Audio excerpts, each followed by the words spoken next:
Today, I am thrilled to be talking with Ayoub Fandi, who is the host of the GRC Engineered podcast and author of the excellent GRC Engineer newsletter. Just diving in and setting the scene a little bit, Ayoub, can you tell us a little bit about you and your path into GRC? Yeah, 100%. Mike, really appreciate you for having me today and excited to chat about my favorite topic.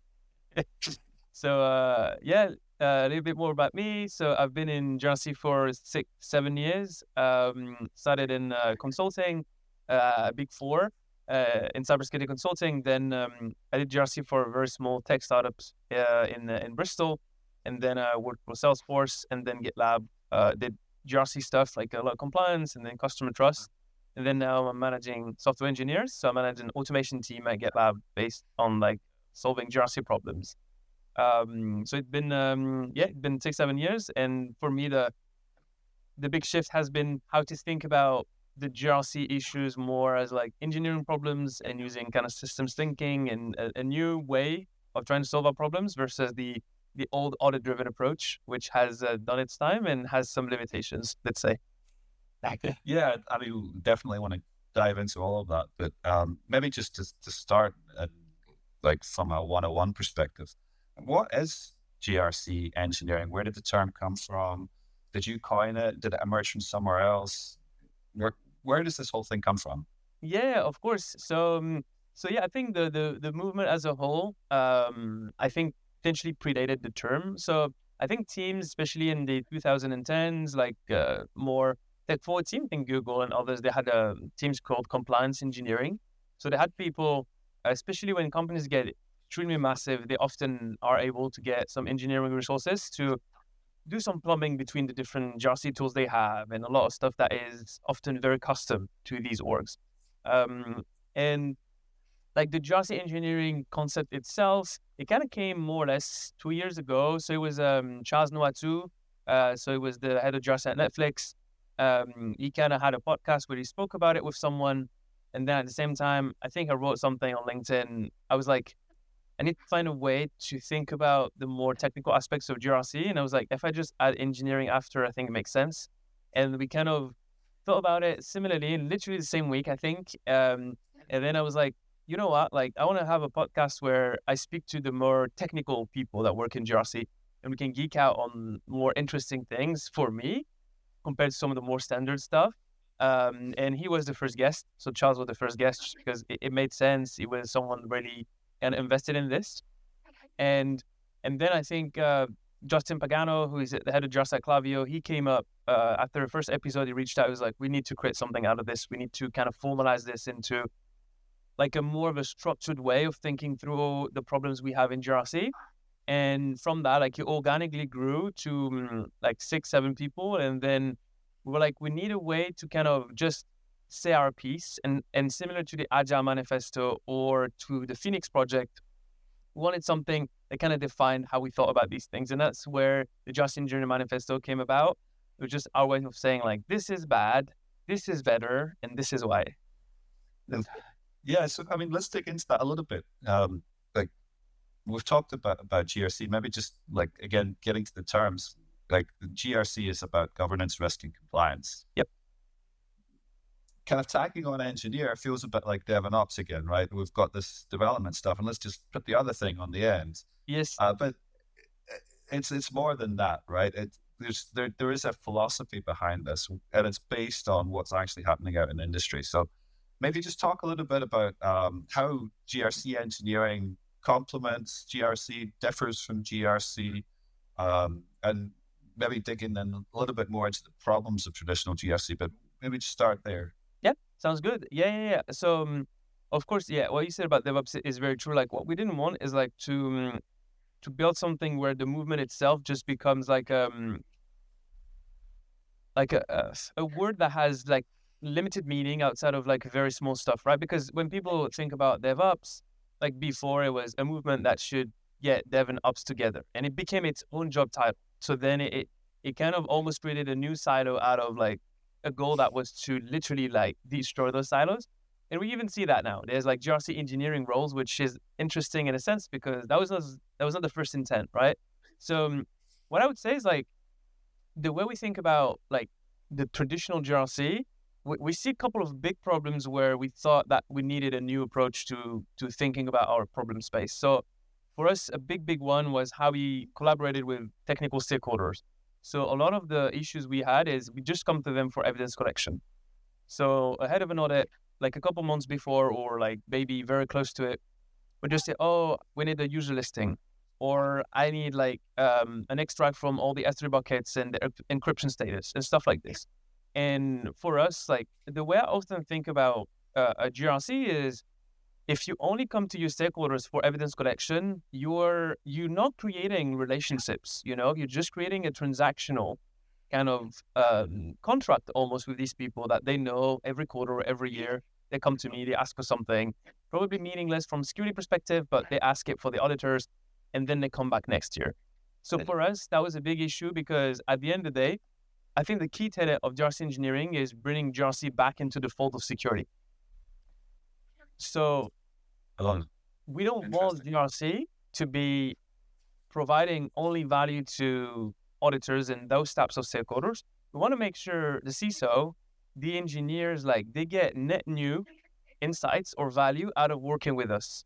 And it's something we've seen in the last, I don't know, maybe 5 years, something that has been, either it was already the case, but for us, it has been lost. We see that because we care about a different kind of stuff, it means that then when we collaborate with these people, they're like, I only do this activity because you ask for it. But if I actually care about security, like what you do is meaningless.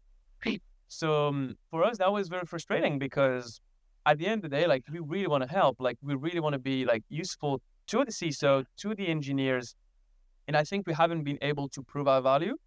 So I don't think it's their fault. I think it's our fault. I think it's on us, right, to change the way we collaborate with them and the kind of insights we give back to them. So that was a big one. Yeah, no, that's super interesting. I'd love to dig deeper into this. So, like, if I was just to spin it around a bit, it seems like a fundamentally different approach to the risk management, where rather than going through a checklist and validating the results, it's much more collaborative and interactive and a kind of a two-way exchange. Yeah, exactly. To give you like a very practical example, like often in GRC, like especially as you roll the team, you're very compliance driven. So to give you an example, like let's say like the enterprise security team internally, like they wanna buy maybe a SASE tool or a new EDR solution or something. So they might collaborate internally with IT, with business apps, all those teams to kind of get the requirements from everyone. And then they come to our team and they're like, hey, what do you care in this context, right? And we should be providing like useful stuff for them because outside the CISO, who has more breadth than us? No one, right? Because we literally work across the stack. And then often, I've heard that for many enterprise security folks, not GRC people, they're like, oh, I reach out to my GRC team and they're like, oh, from a compliance perspective, we only care that we have an EDR solution or SASE. We don't actually care what's in it, what's the feature set. We don't care about that. So they're like, I asked those questions and then they gave me something around the lines of like, I just want it to be there and then you can ask someone else about the rest. And sometimes like the enterprise security team, they might be in a challenge against IT or like the CIO or something where they might not want more controls around the endpoints, for example, and they want us to be there and leverage our weight because we have weight through risk and through compliance to help have additional wins on the security side. But because we only care about the face value of things, we don't provide that additional weight. So then they might not be able to win a battle where if we were present, we could have potentially tilted towards the security team. And you really see that where you have the org where everyone is threat driven. They care about threats, they care about attackers, and then we are the only team whose key stakeholders are completely different. And attackers, like you could never think about attackers for a whole year as a GRC person and have nothing happen to you. But if you're in SecOps, if you don't think about attackers, we'll be fired very quickly, right? It's you can't do it that way. But in GRC, it works. It's interesting. I mean, it kind of also falls into like in banking, they really often think about things in terms of the three lines of defense model, where you've Yeah. got like the first line, which is like right at the coalface, the people closest to the risk, keeping an eye on things and running the processes. And then you have GRC, which is often maybe the next step over, Yep. uh, somehow relating to the security teams, but really just focusing on internal audit, internal controls and policies and so on. But often the gap between first and second line is really big because the second line is rarely technical, whereas the risks are extremely technical. And it sounds like, I know it's not exactly the same, but it feels like there's a bridge there with GRC engineering between those two worlds. Exactly. So that's why I think that's also why GRC Engineering started on the B2B SaaS. If you think about who's in there, so okay, GitLab, you have someone from Docker, from Apple, from Netflix, from Zoom. I think in a lot of traditional industries, especially banking, insurance, healthcare, there's many industries where the three lines of defense, they're extremely strong. So and often it's for regulatory purposes, which are above and beyond the security, right? There's this stuff around like what you can see, what you can't see, and regulators, like they come in there, and if there's no strong boundaries, then you might have like potential liability.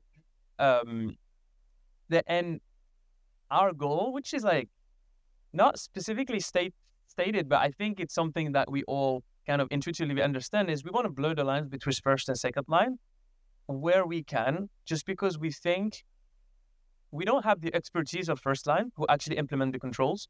But what I think is like we should be more useful to them. So especially where the lines are not as strong and the GRC team might be the only team that cares about like the outcome, you need to be more useful than just say, do this. You don't need to actually implement it, because that might be a bridge too far.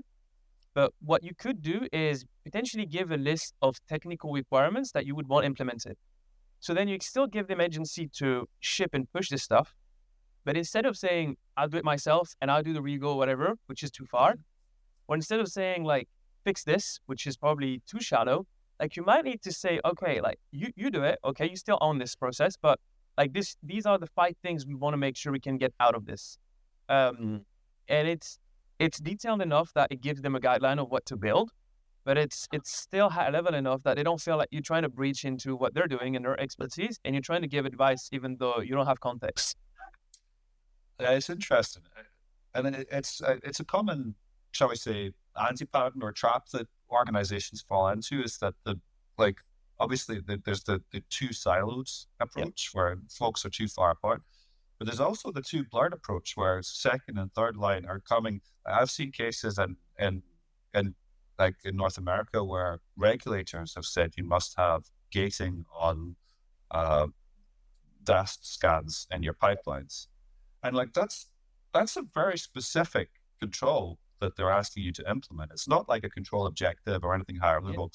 I've seen it in Asia as well, where a regulator is saying you must have S-bombs. But why? Like, what is the underlying risk we're trying to meet? And is an S-bomb the only way to kind of manage that threat? So how do you balance that as a GRC engineer? How do you know when you're being helping like form good engineering-led controls? And how do you know when you're just getting too involved? Yeah, I think so. Of course, when you work with regulators that are very opinionated about what they want, like if you work within that space, you have no choice, right? If they mandate an S-bomb, I think then it's more like that where GRC engineering approach can help is you want to make sure you limit the net new work that they have to do to satisfy those requirements. So if you can embed at the end of the pipeline, like it automatically builds that S-bomb and it pushes it and it creates limited disruption to the existing like pipeline and velocity, then for you, like you're able to satisfy control without creating like a great amount of disruption to the current workflows. So that's an approach. When it's less opinionated, which is a lot of where companies work outside of the realm of like heavily regulated industries, that's where you really need to kind of limit like the amount of impact, because if you opinionate on the topic you don't really know the details about, like if for example, or you're like, I think DAST is important, because like I've read it somewhere or I watched a YouTube video or whatever. And then you get to the engineers, they're like, why don't we have DAST? And then they give you an extremely compelling argument, but you don't understand what they say in any case, right? Because it's not your problem space. I think you should once again go back to what you said about like control objectives. Just like, why do we have DAST? Okay, so SAST is like static, so we don't understand like how the application wants it's built, like the new vectors that are not like really tied in when you just look at the code source itself. But then they're like, okay, like we're using a different approach. Potentially we scan stuff at runtime. Like we have like a lot of compensating controls. And then when you understand the full stack and then you understand, okay, the key risk I'm trying to mitigate, like they have 5 other compensating controls that try to mitigate it.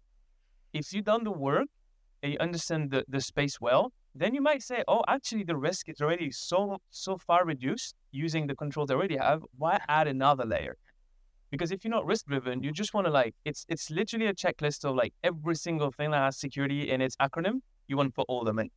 But if you care about the risk, like maybe if the risk is already on the threshold and it's good enough, like then you shouldn't bloat it more, Yeah, I think that's a really interesting thing. I often see more like there's a pendulum swing happening in Yeah. organizations where you add and add and add more controls and things get slower and slower and the audit burden gets higher and you're really getting to diminishing returns. And then folks kind of revolt and they say, no, we need to consolidate.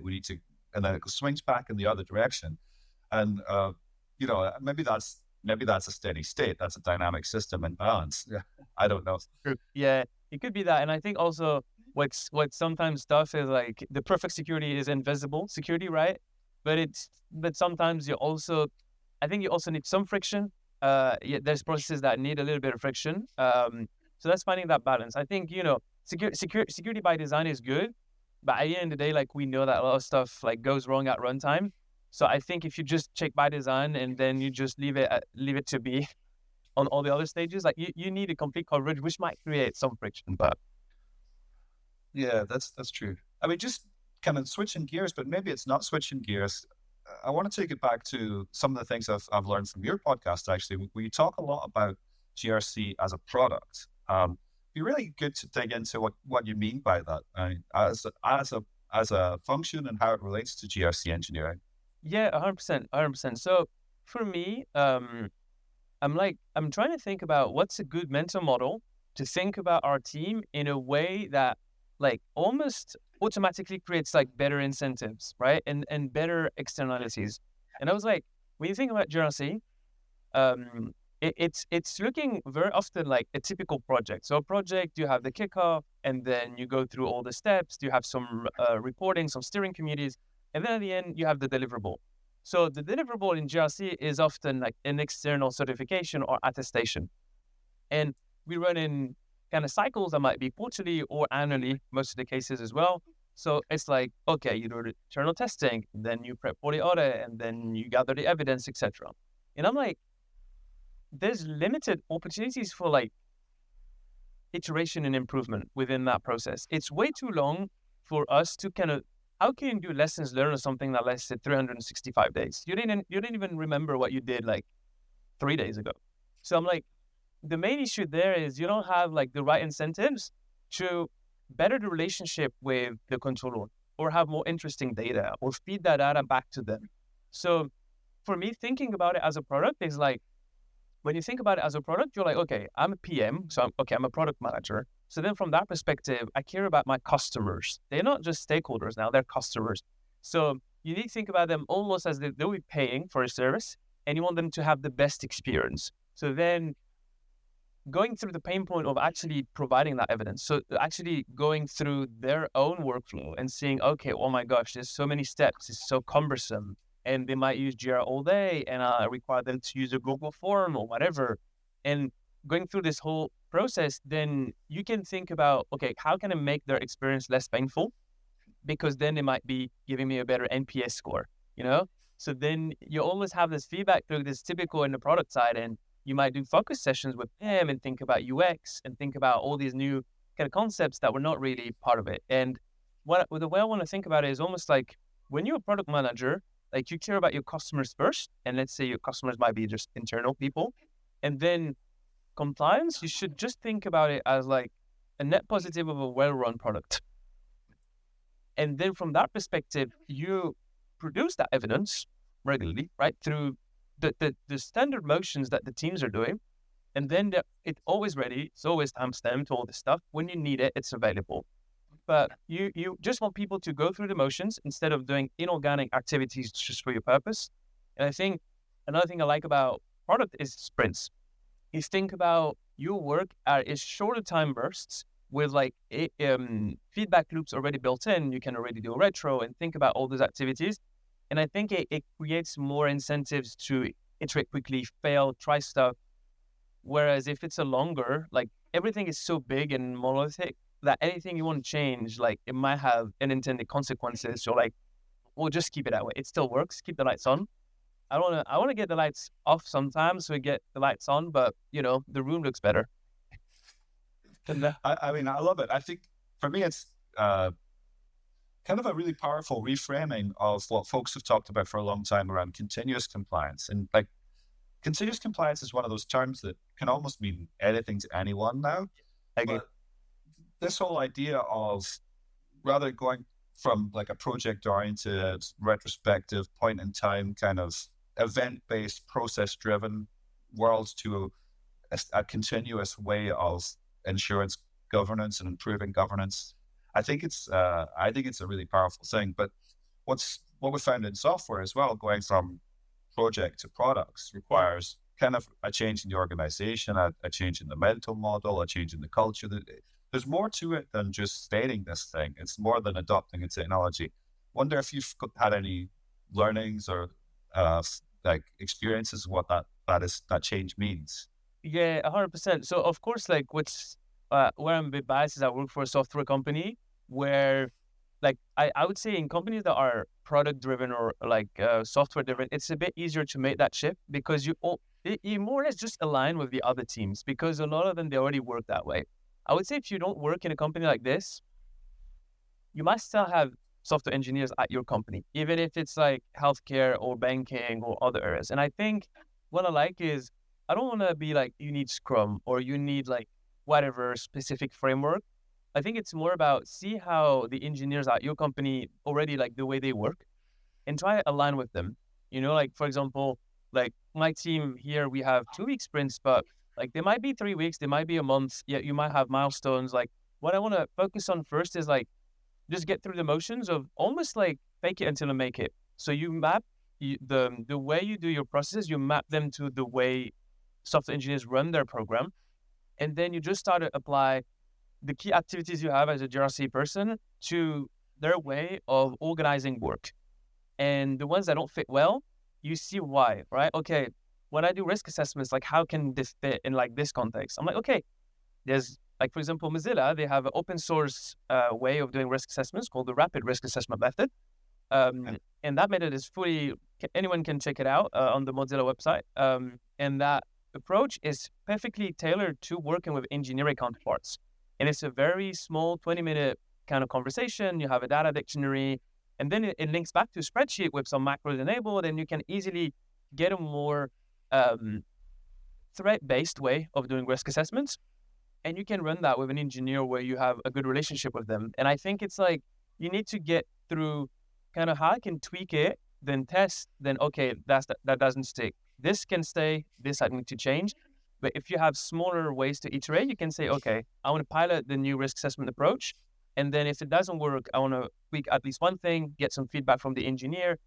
And that way you can build a muscle, even though you might not work at a company that is like, already fully kind of software. In that sense, though, do you keep a product backlog where you got experiments and ideas and prioritize that according to like what the customers could benefit the most from? Yeah, for example, in my team, the way we do it is we have like 2-week sprints with like a Kanban board kind of approach. We have like different stages for each issue. And then we have a huge backlog of like a customer request, ad hoc stuff that we've built. And we use GitLab labels. So we label it based on what the source. Is it internal source? Is it from regulators? Is it from some of our internal customers? And then we just work every 2 weeks. We have like almost like a waiting session where we just go through the backlog, groom it, which ones we need to scope in. I think you need to build your taste, kind of understand, because it's interesting when you think more like through the product lens. Sometimes the customers, they tell you stuff that they want, but something that you should build might not be what they say. And it's something that you only learn when you start to work more like on the product side, is like, actually we'll build something that will solve 15 of your problems. But if we try to solve it all at once, like one by one that way, it won't. Because we need to make a change that is fundamental, that will enable all these features to exist. So I think it builds new ways of thinking through your problems, just because you have those constraints as well. Hey, I can only scope in 10 user points this sprint. So if you come in with like 100 things that everything is P0, we have to actually build the muscle of like, how do I prioritize all of this? Like not all of this can be P0 at once. It's impossible. Yeah, no, I like something we often talk about in Kosli is that we shouldn't fall in love with the customer's solutions. We should fall in love with their problems. And that's the kind of secret, right? Is to really understand what is the pain, like what is the everyday pain that we can help with, and then start to think there's usually 100 different ways to solve that pain, and Exactly. that's where the engineering space comes in. Yeah, it's a great point, and something I want to actually tie it back to is in GRC. Maybe we'll speak about it. I don't know, but like compliance as code, OPA, all these topics. What I like to say is, if we fall in love with the problem, all of these are only tools in our tool belt. They might be a fit, they might not be a fit. But instead of thinking I need to have everything as code, it's like, what do you try and solve? Right.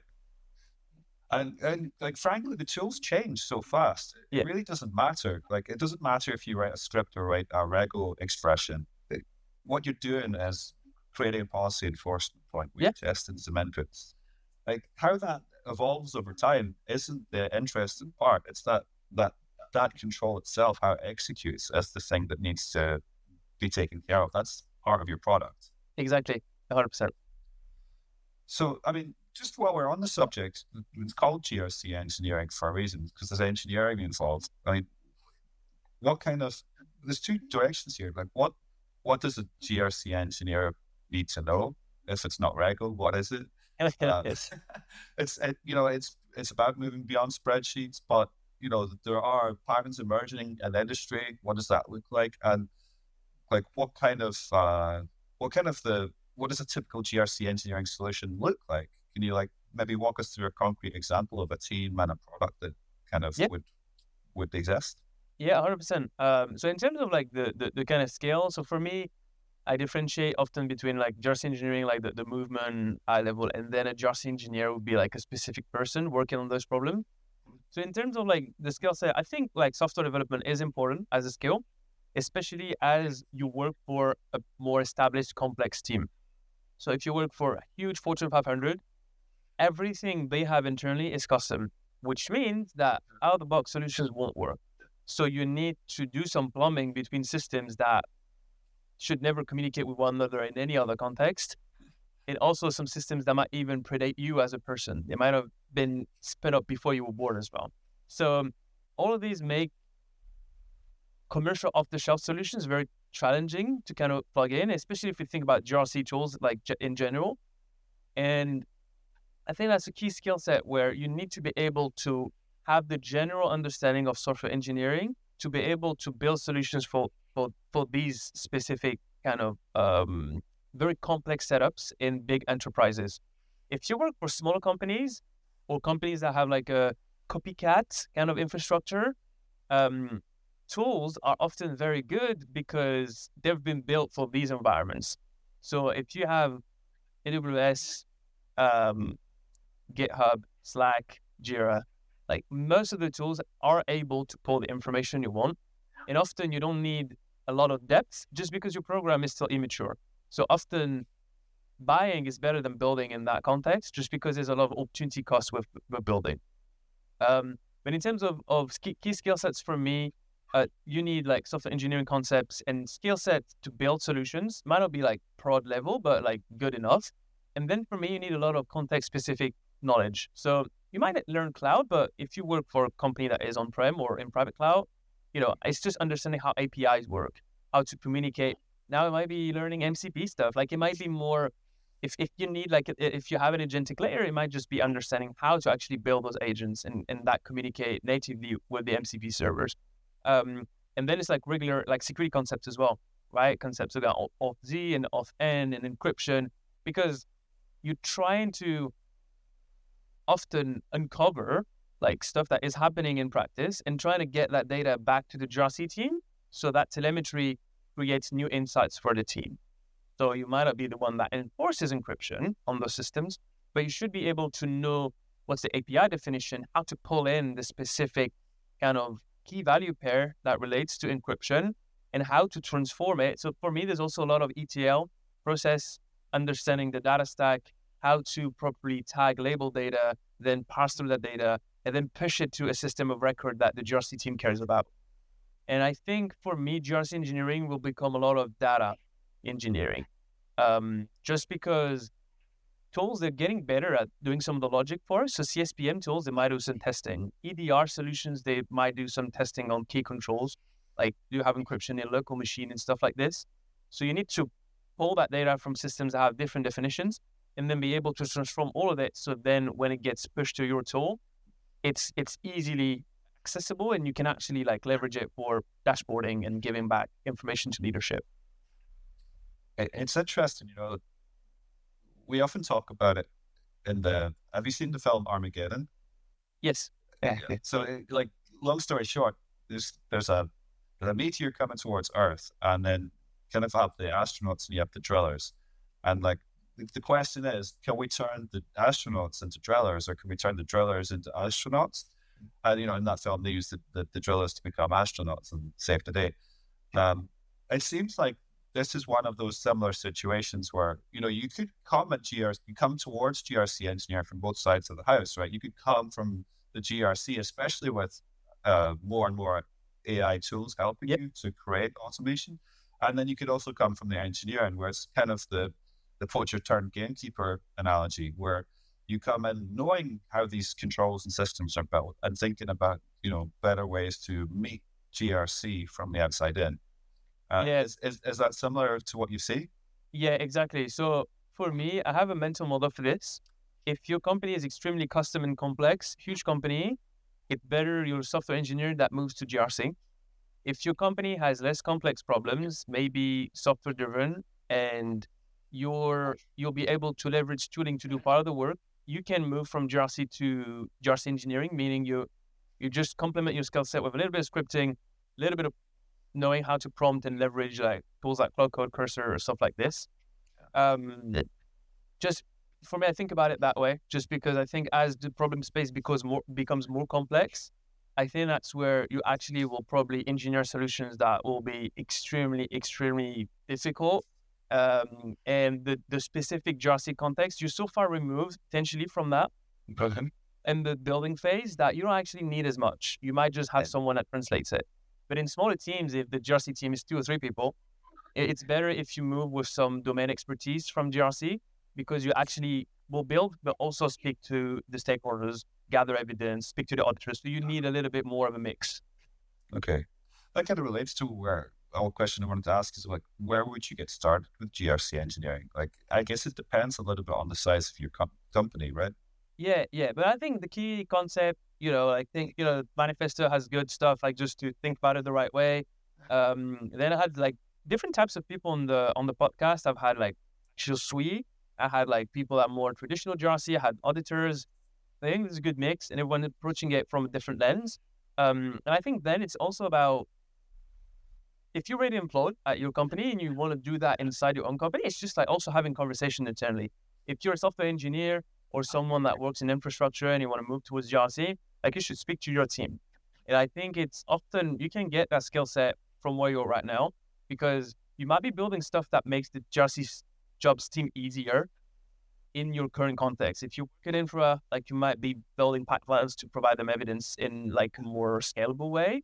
I think that's the first step in you can take, that by being an ally, you might get the skill set that allows you to just do a full-on switch at some point as well. Interesting. So, I mean, just looking to the future, GRC engineering still feels quite young. There's a big future to be discovered out there, but where do you see it going I mean, are we all going to be replaced by AI?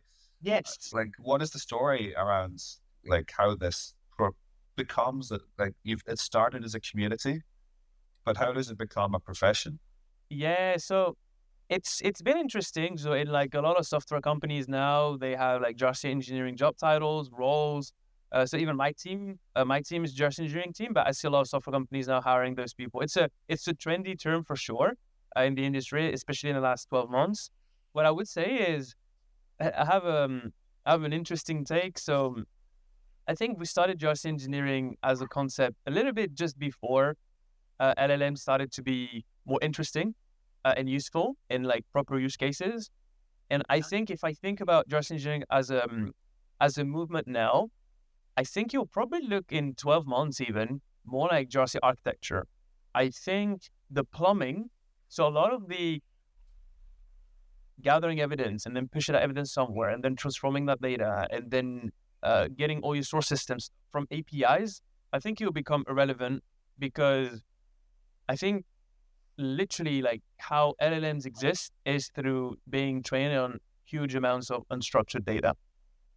And I think it's literally a big, big, big part of what makes GRC difficult is we pull data from so many systems, from PDFs, from spreadsheets, and how can we make sense of all of that data and then push that to auditors, but also like by having that thread, we're able to get net new insights by combining data sources and pushing that back potentially to the CISO or to key stakeholders we care about. And I'm like, if you think about it as a stack, like the bottom stack, which is like the plumbing, I think that stack is going to get AI-ified very quickly. And I think MCPs are the native way through which agents talk to systems. So APIs, which have been a big topic in GRC, is like, oh, you should learn JSON. And I think will become relevant in 6 months. I don't know. Because APIs are the way code communicates with systems or partly humans. But to give you an example, like when I built something for third-party risk management using AI and Python at my workplace, and I've learned that when I was trying to turn PDF into a structured JSON, it was very bad in terms of accuracy from the LLMs. Then they didn't like it. They don't like YAML and they don't like JSON. And because they've been trained on HTML, they really like XML. So when I use the same doc and I literally sliced it with XML tagging, I had like all the sections, subsections, accuracy legitly jumped 80%. And I was like, I need to change. Like, it's not me who reads this. It's the agent. And the agent, they're not opinionated about solutions. They care about what gets there in terms of the outcome.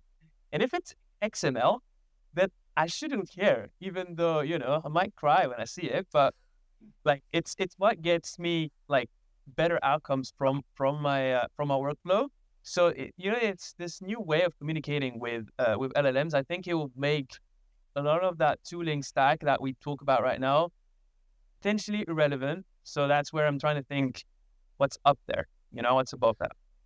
Yeah, it's interesting. I'm actually old enough to remember when XML came out and it was touted as finally we have a human readable data format. It's funny how things change. Yeah. Well, it's old as new as again. Well, thanks so much for sharing your insights with us today. Where can people find out more about you and like learn more about GRC engineering as a whole? Of course, yes. So best way, you can just reach out on LinkedIn if you want. If you want to learn more about GRC engineering, I think first place would be grc.engineering, the manifesto itself. I think it's a good place to start. And for me specifically, I have the newsletter at grcengineering.com. And then on YouTube, I think you type GRC Engineer, you can find the podcast. I've had two cool guests. Hopefully I have lots of cool guests coming in the next iterations as well. And yeah, feel free to reach out. I don't bite. Should be okay. So yeah, I can give any advice or do intros to people that I found interesting in the space that you should learn about as well. Awesome. Thanks so much. Of course. Take care.